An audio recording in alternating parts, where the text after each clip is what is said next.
Добрый вечер. А что это значит? Значит, день был по-доброму начат, значит, день был по-доброму прожит.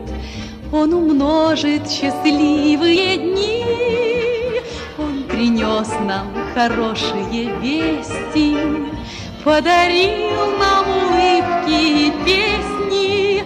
Мы как друга его проводили, и уже зажигает огни. Добрый город, добрый город, добрый город зажигает огни.